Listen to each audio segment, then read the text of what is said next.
మన ప్రభు అయిన యేసుక్రీస్తు యొక్క అతి శ్రేష్టమైన నామములో మీ అందరికీ కూడా సమాధానం కలుగును గాక. ఆమేన్ ఆమేన్ ఆమేన్. పిల్లరా, గడిచిన కాలం అంతా దేవుడు ఎంతో కృపను క్షేమమునిచ్చి నడిపిస్తూ ఉన్నాడు. ఇంకను దేవుడు దాన్ని బట్టి సమస్త మహిమ ఘనత ప్రమాణులను గాక. దేవునికి ఏ మహిమ. ఆమేన్. దేవుని యొక్క పని పరిచర్య చాలా శ్రేష్టమైంది. దేవుడు మనకి ఇచ్చాడు. రాత్రి పగళ్ళు విరామం లేకుండా దేవుని యొక్క పనిని మనం జరిగిస్తుంటున్నాం. Praise the Lord. మేల్కొన్న వారు అందరూ ఒకసారి మీ చేతులు పైనకి ఎత్తండి. దాంట్లో కామెంట్స్. Praise the Lord. అందరూ థ్యాంక్ యూ జీసస్.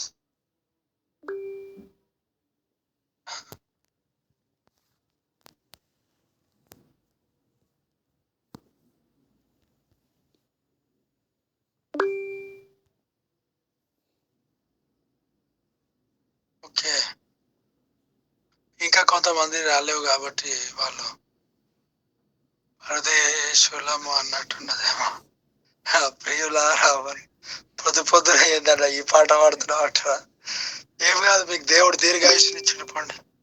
దేవుడికి స్తోత్రం. దేవునికి స్తోత్రం. థ్యాంక్ యూ చాలు. ఎవరైతే పెట్టలేరు వాళ్ళు పరదేశంలో అన్నట్టు. సరే, దేవునికి స్తోత్రం. ఈ మధ్య కాలంలో దేవుడు మనకు ఇచ్చిన ఈ పరిచర్యను మన పైన దాడి చేసే వాళ్ళు ఎక్కువ అయిపోయారు. ప్రతి మాటను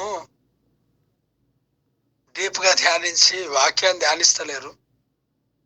ఒక ఎగ్జాంపుల్, ఇప్పుడు నేను పరదేశంలో అంటే అట్లా అనొచ్చా సార్, అట్లా అనొచ్చా, ఎన్నో రకాల మాటలు. నాటబడని వారి యొక్క పరిస్థితి మొత్తానికి అదే ఉంటది. ఎప్పుడు డిస్టర్బ్ కాకూడదు. మనం ఏమైనామో దేవునికి తెలుసు. నిస్వార్థంగా రాత్రి పగలు దేవుని పనిలో మనం బిజీగా ఉంటుండగా చనిపోయిన వ్యక్తులు కూడా బాగుపడి, అంటే చనిపోయే స్థితిలో ఉన్నవారు కూడా బాగుపడితే కూడా కొంతమంది ఏం చేస్తున్నారంటే, ఈ మన దగ్గర స్థిరంగా నిలబడి దేవుని పరిచర్యలో మనతో పాలు పంచుకుంటారు కదా. ఇప్పుడు ఎగ్జాంపుల్ రమేష్ ఉన్నాడు, ప్రశాంత్ ఉన్నాడు. వీళ్ళ పని వీరు చేసుకుంటూ ముందుకు సాగుతుంటుంటే వీళ్ళ దగ్గరికి వెళ్ళి కొంతమంది డిస్టర్బ్ చేస్తూ ఉన్నారు. ఎలా అంటే, పోయేవాళ్ళు పోతే పోని, ఆ పోయేవాళ్ళు పోయినరంటే దేవుని పరిచర్య చేస్తున్నారు, మరి వెళ్ళాలి కదా. అది అంటే మనకి ఏదో తెలియదు, కొత్తగా నేర్పిస్తున్నారు అనమాట. ఇటు కార్యం చేసిన వీళ్ళు ఎవరనంటే చెలికాడు పరిచయుడు, మనం బాప్తిసం ఇచ్చిన వారు, తిన్నవాళ్ళు, వాక్యం విన్నవారు, సంఘంలో ఉన్నవారిని చెడపడం తప్ప. నేను బాగా ప్రార్థన చేశాను వీరికి వస్తున్న అనుభవాలు నాకు చెప్పినప్పుడు. అన్న, కొంతమంది మన చర్చకు వచ్చే వాళ్ళు ఇలా మాట్లాడుతున్నారు అన్న అంటే వాళ్ళ అర్థం ఏంటంటే వీళ్ళు కూడా ఇక్కడ నుంచి వెళ్ళిపోవాలా, వీళ్ళ ఆలోచన విధానంను. ఒక ఎగ్జాంపుల్, కొంతమంది ఇంట్లో నుంచి వెళ్ళిపోయి సేవకులు అయినారు, వాళ్ళు ఎందుకు వెళ్ళిపోయినారు, వీళ్ళు ఎందుకు వెళ్ళిపోయినారు అని పాయింట్అవుట్ చేయటం. ఒక మాటలో చెప్పాలంటే, అన్న సరిగ్గా ఉంటే వీళ్ళందరూ ఉండేవాళ్ళు కదా అని పాయింట్అవుట్ చేసి మాట్లాడటం. ఇలాంటి మాటలు అప్పుడప్పుడు సహజకరంగా వినబడతా ఉంటాయి. అనేక సార్లు నేను కూడా నిజమే కదా ప్రభా, నాలో ఏమైనా లోపం ఉందేమో చూడాయినా అని కూడా పరిశీలించుకొని ప్రార్థన చేసుకున్న పరిస్థితులు కూడా ఉన్నాయి. ఎంత ప్రార్థన చేసినా వెళ్ళిపోవడానికి గల కారణాలు మాత్రం నాకే తెలుసు. వాళ్ళు ఇప్పుడు దీవించబడిన తర్వాత నేను వాళ్ళ గురించి మాట్లాడడం తప్పు. ఎందుకంటే వారిలో కొంతమంది పరిచర్య చేసే వాళ్ళే ఉన్నారు. మనం నోరు విప్పలేము, ఇటు నుంచి వెళ్ళే వాళ్ళు అన్న లాంటి వాడు కాదని చెప్పలేరు.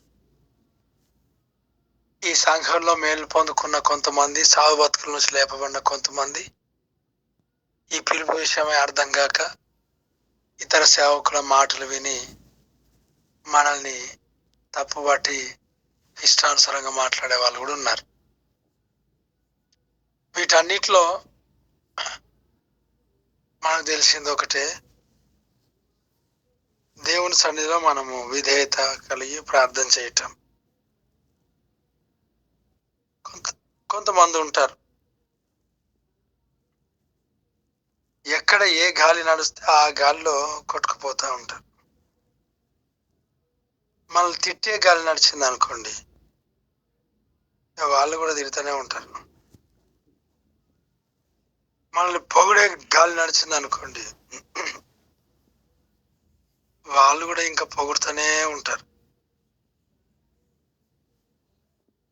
మనల్ని ఎవరైనా తిట్టారనుకోండి, వాక్యం షేర్ చేయడం ఆపేస్తారు. మాకు సంఘానికి అసలు సంబంధం లేదు అన్నట్టుగా. రెగ్యులర్గా షేర్ చేసే గ్రూప్స్లో కావచ్చు, అలాగే వారి స్టేటస్లో కావచ్చు.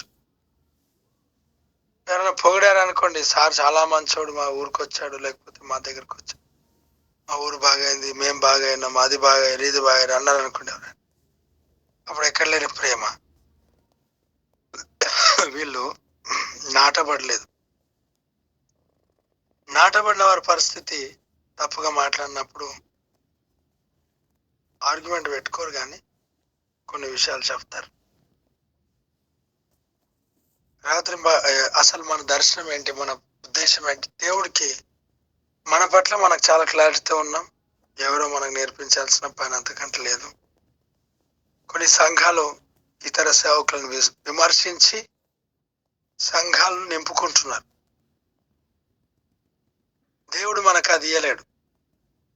దేవుడు మనకిచ్చింది ఎవరిని విమర్శించకుండా సంఘాన్ని కాపాడటం, నిలబెట్టడం. బోధన బట్టి మాట్లాడవచ్చు, కానీ వ్యక్తిగత విమర్శను మనం చేయలేం. ఈ సమయంలో వాక్యం చదువుకుందాం. మొదటి సామ్యూయలు గ్రంథం 30వ అధ్యాయం 6వ వచనం.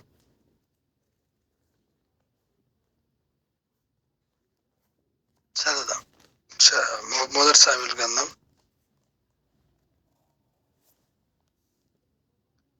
30వ అధ్యాయం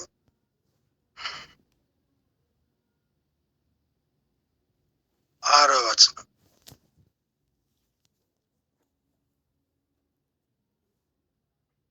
నేను చదువుతున్నాను.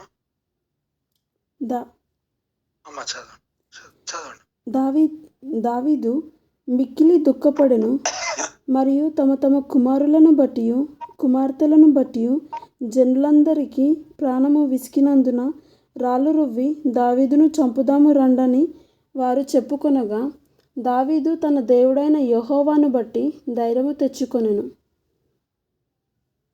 ఆమేన్. దేవునికి స్తోత్రం. ప్రియులారా, ఇక్కడ ఒక అద్భుతమైన మాట దేవుడు మనకి ఇస్తున్నాడు. సమస్తం కోల్పోయిండు. సిక్లాగులో తనకున్నదంతా పట్టుకుపోయినారంట శత్రువు. భార్యలు, పిల్లలు అందరూ, అక్కడ ఉన్న వారందరూ రాళ్ళు తీసుకుని కొడదామని రాళ్ళు పట్టుకున్నారు. అది మనకు బాగా సూట్ అవుతుంది. బాగా మేలు జరిగినప్పుడేమో రెడ్ కార్పెట్ వేస్తారు, ఆ తర్వాత బాగుపడిన తర్వాత రెడ్ కార్పెట్ లాగేస్తారు. శాల్వా కప్పుతారు వాళ్ళే, తీసేస్తారు వాళ్ళే, దండ వేస్తారు వాళ్ళే, తీసేస్తారు వాళ్ళే. రాళ్ళు ఎవరు పట్టుకున్నారంటే దావీదు దగ్గరకు వచ్చిన వాళ్ళే. మాటలు చాలా భయంకరమైన పరిచర్య.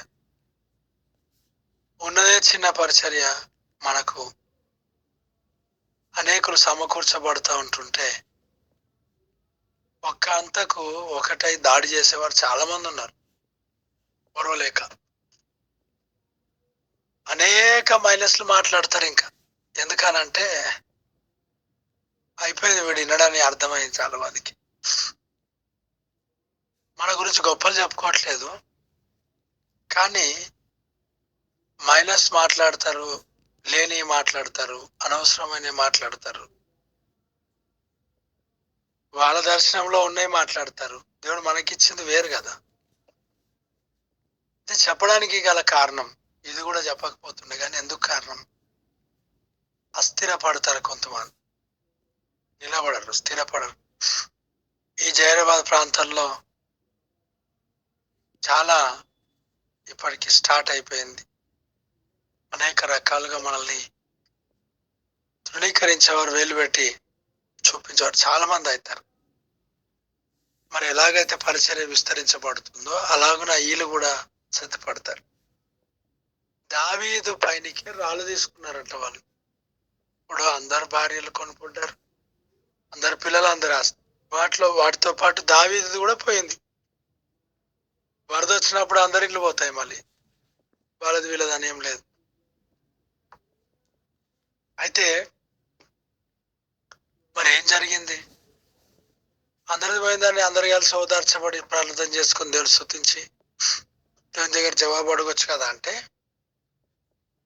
వాళ్ళు సరిగా వాక్యం విని ఉపదేశం విని నాటబడి కట్టబడిన వాళ్ళు కాదు. వాళ్ళు శ్రమలు కష్టాలు వస్తే కదిలిపోయేవారు.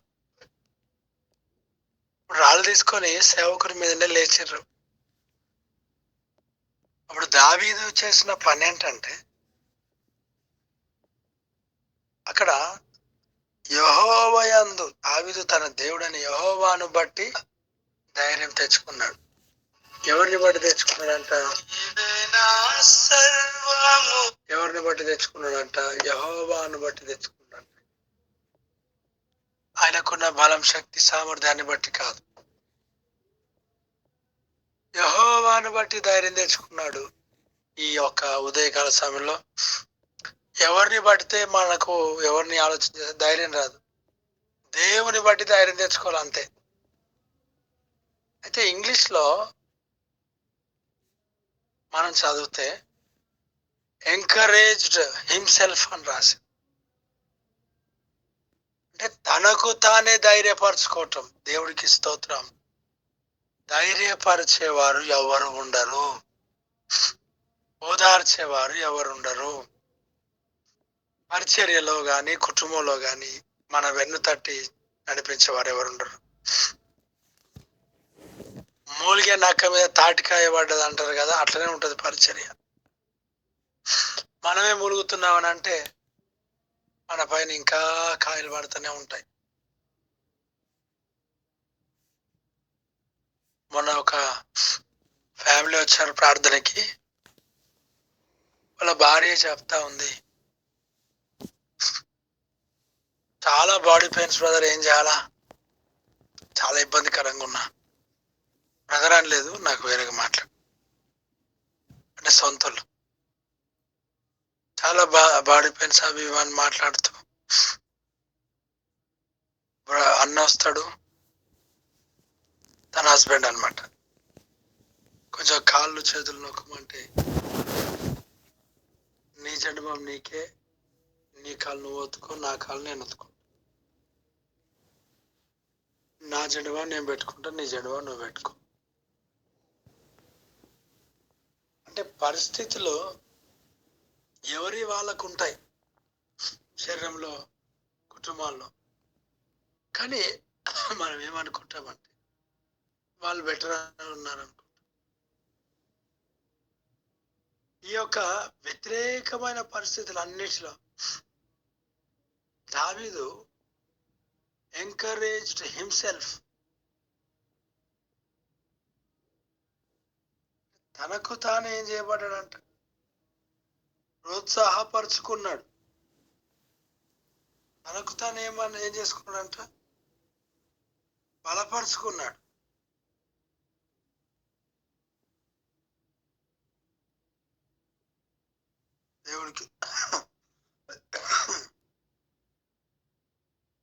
దేవుడికి స్తోత్రం.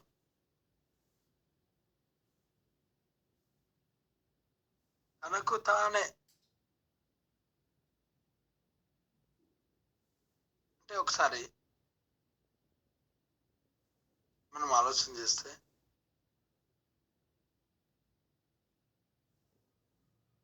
ఎంత శ్రేష్టమైన మాట.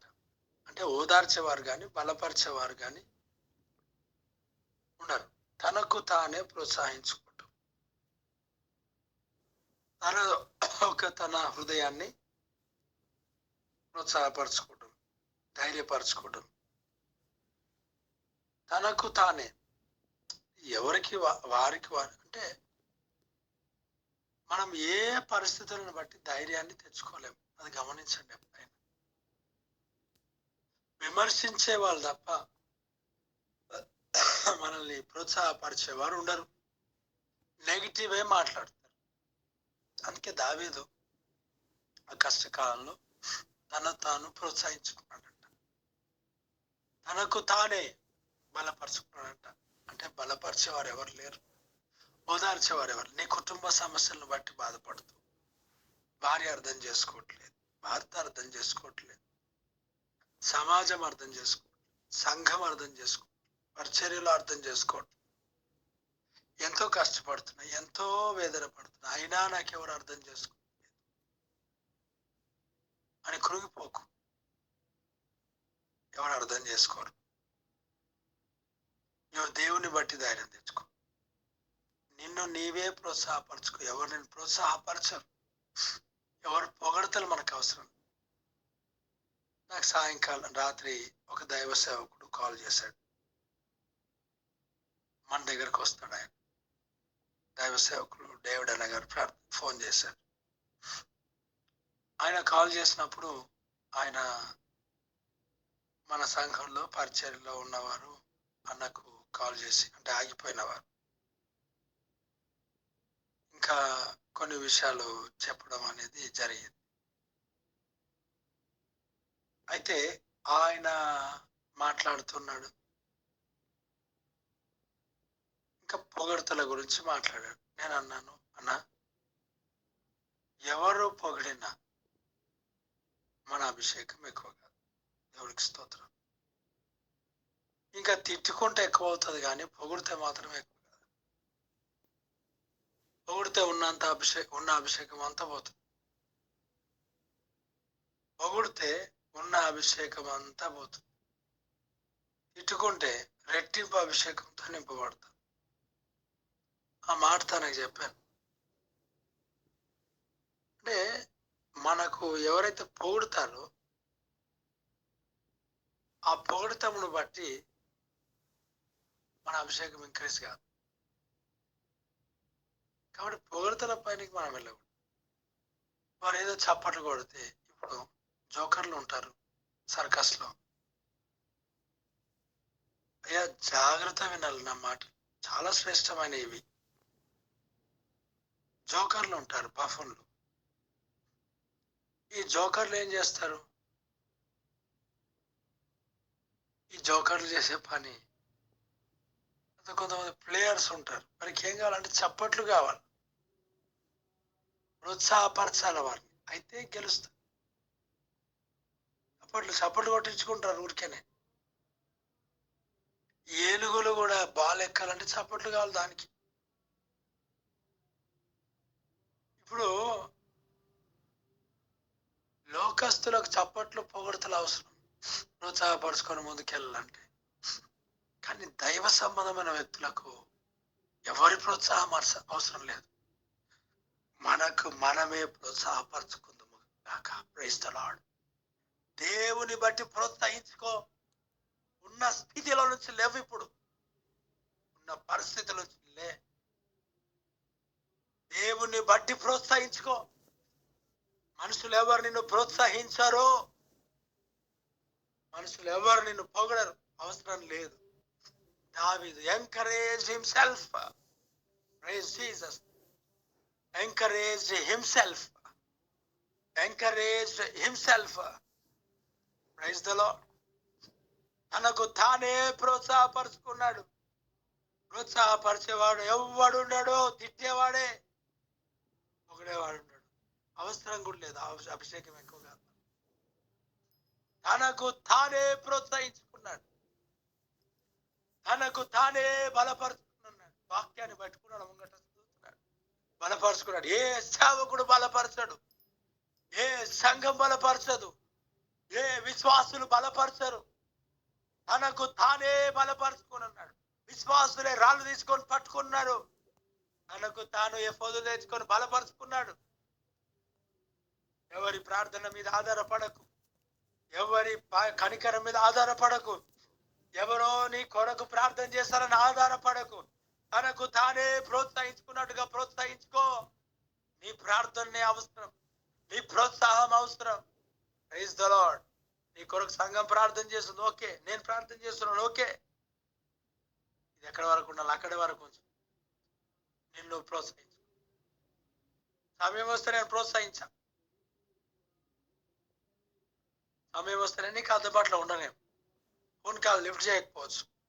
నువ్వు ప్రోత్సహించుకో, నువ్వే ప్రోత్సహించుకో. సంఘానికి, ఈ సంఘానికి, పరిచర్యకి, ఈ ఆరాధనకు రావడానికి ఎవరు నిన్ను ప్రోత్సహించారు. ఇంకా కావాలంటే ఈయన దగ్గర ఉంది పోదాం అనేవారు ఉన్నారు. ఆయనకి ఏం పోదాంలే, ఆయన ఈ మధ్యలో తిడుతున్నాడు అనేవారు ఉన్నారు.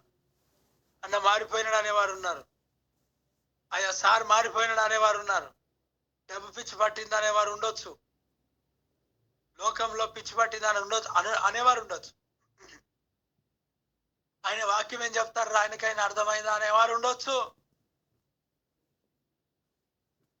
పెద్ద సేవకుల్లాగా బిల్డప్ కొడతాడు ఆయన అనేవాడు కూడా ఉండదు. నువ్వే ప్రోత్సహించుకో. ఈ మాటలన్నింటినీ చెవియొక్కకు. దూరం అయినా దగ్గర అయినా, నెగిటివ్ చెప్పినా పాజిటివ్ చెప్పినా నీవే ప్రోత్సహించుకోండి. సంఘానికి రా, నీవే ప్రోత్సహించుకొని లే. పడిన స్తోత్రం నుంచి ఎవరు లేపరు, ఎవరు బలపరచరు, ఎవరు తీవ్రకరంగా మాట్లాడరు. ప్రోత్సాహపరచుకో. మహోన్నతుడా నీకు వందనాలు. ఈ మాటలు మా జీవితంలో దీవెనకరంగా మార్చు. బిడ్డలు తిరిగి వెళ్తున్న మార్గంతో ఉన్న యాక్సిడెంట్స్ అపాయాలు అనుకోవటం మమ్మల్ని మేము నిన్ను బట్టి ప్రోత్సహించుకొని కృప మాకు దయచేయి. ఎవరు మమ్మల్ని ప్రోత్సహించారు ఆశీర్వదించి దీవించి బలపరచు. క్షేమం, ఆరోగ్యం, స్వస్థత ఇచ్చి అన్ని విషయాలు తోడుగా నడిపించమని, ప్రతి పనిలో ప్రోత్సాహపరచుకొని ముందుకు సాగ. ఎగ్జామ్స్ రాయు, ఎవరు నేను ప్రోత్సహించారు రాసి, దేవుడు దీవిస్తాడు. పొలంగోను, స్థలంగోను, ఇల్లు కట్టుకో, మంచి పిల్లర్లు వేసుకో. ఆర్థికంగా దేవుడు దీవించిన కొలది. ఎవరు సహకరించరు, సపోర్ట్ చేయరు, ప్రోత్సహించరు. బైక్ కొనుక్కో, కారు కొనుక్కో, అవసరతను బట్టి కొనుక్కో. ఎవరు ప్రోత్సహించరు, కొనుమని కొంటే వెనకకు లాగుతారు. నీ అవసరతను బట్టి కొనుక్కో. మనుషుల వైపు చూడదు, అస్సలు చూడదు. నిన్నువే ప్రోత్సహించుకో. ప్రభా దీవించు, ఆశ్రదించు, బలమైన కాల్చారు అక్కడికి వేసుకోవచ్చు. అన్ని విషయాలు నిన్ను బట్టి ధైర్యం తెచ్చుకొని ముందుకు సాగుకుంటూ దావీదు వల్ల నడిపించమని జీసస్ నేమ్ పిల్లాడు. ఆమేన్. చేసిన ప్రతి ప్రార్థనను బట్టి, వాక్యాన్ని బట్టి దేవుడు స్తోత్రం చెప్తానండి. చేతుల పనికి స్తోత్రం, స్తోత్రం, స్తోత్రం, స్తోత్రం. ఆమేన్. మన తండ్రి దేవుని యొక్క ప్రేమ, కుమారుడైన యేసుక్రీస్తు కృప, పరిశుద్ధాత్మని ఇప్పుడు ఎవరు సకల పరిశుద్ధులకు సార్వత్రిక సంఘమునకు గూగుల్ మీట్ లో జాయిన్ అయిన వారికి సదాకాలం తోడు కాక. Amen. Amen. God bless you all. దేవుడు దీవించి ఆశీర్వదించును గాక.